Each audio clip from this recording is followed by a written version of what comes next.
इष्टाविशिष्टमतयोऽपि यया दयार्द्रदृष्ट्या त्रिविष्टपपदम् सुलभम् लभन्ते दृष्टिः प्रहृष्टकमलोदरदीप्तिरिष्टा पुष्टिम् कृषिष्ट मम पुष्करविष्टरायाः दद्याद्दयानुपवनो द्रविणाम्बुधाराम् अस्मिन्न किञ्चन विहङ्गशिशौ विषण्णे दद्याद्दयानुपवनो द्रविणाम्बुधाराम् अस्मिन्न किञ्चन विहङ्गशिशौ विषण्णे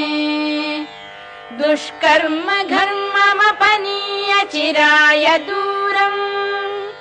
नारायण